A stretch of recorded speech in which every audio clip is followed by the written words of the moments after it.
AV Ranganath, Commissioner of HYDRAA, has been demolishing illegal structures on buffer zones of the water bodies in city. I am at his office to know more about the mission that he has undertaken. Ranganath has answered questions from Times of India readers about the measures to protect lakes. Hyderabad Disaster Response and Asset Protection Agency.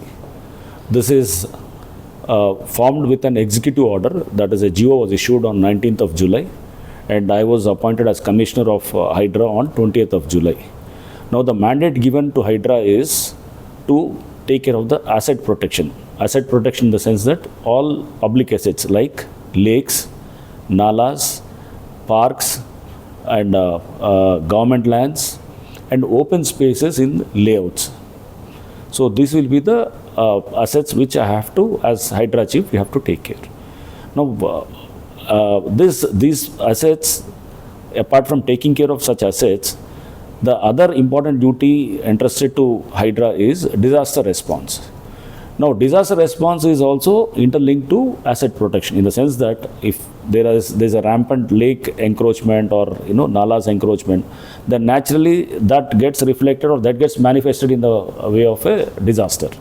In the sense you see that the main reason for large scale flooding or large scale whatever depletion of water table in Hyderabad is all attributed to the lakes.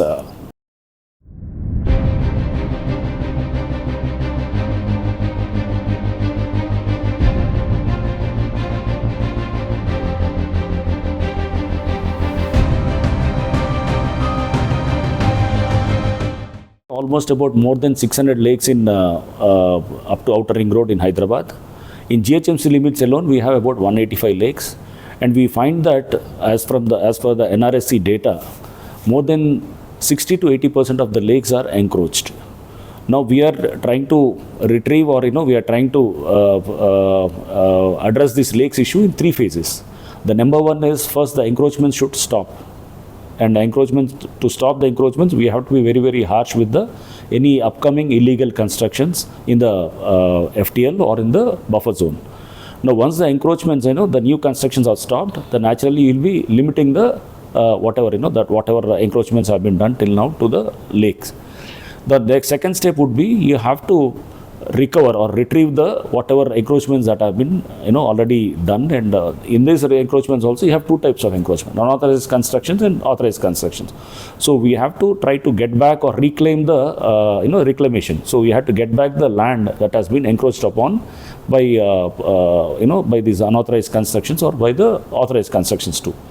The third phase is the most important. That is actually you have to, after reclaiming the land, you have to revive the that lake.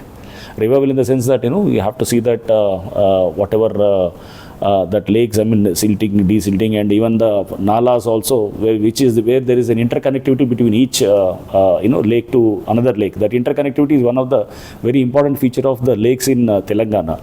Kakatiyas have done it, and even the Nizams also have done it. So that interconnectivity, once it is established, and once we restore the nalas, then we can largely address the issue of flooding in Hyderabad.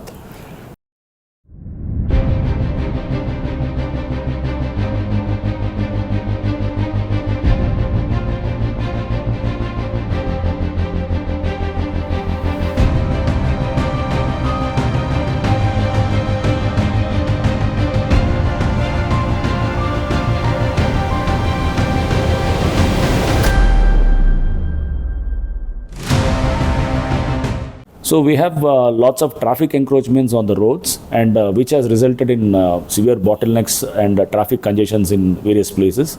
So we have had a meeting with traffic officers of Hyderabad, Rajkonda and Cyberabad, and we have discussed with them, and we are in the process of identifying the traffic bottlenecks and resulting from the traffic encroachments. So once we are clear about that, we'll go ahead with the removal of such encroachments too.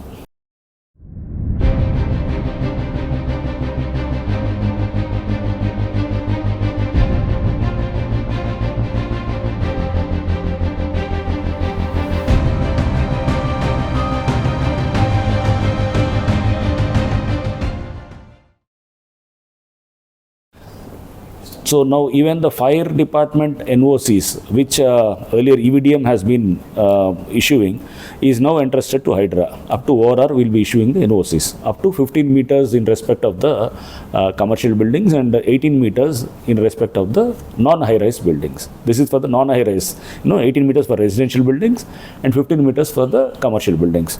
So NOCs will be issuing for that, and we'll further streamline the process of issuing these NOCs in the days to come. We have many government lands in Hyderabad area, that too up to ORR. Now, we do not have the database right now as it is with HYDRAA. We'll have to collect it from revenue department and other departments too. So once we have the database, we'll have to secure the government lands, in the sense that title issue will have to be decided by the the revenue or the civil courts. But any unauthorized constructions coming on the revenue lands will be our focus. So we'll not get into the title issues, whose land it is, who is the ownership claim, who has the ownership claim and all. That will be looked after by the civil courts or by the revenue department.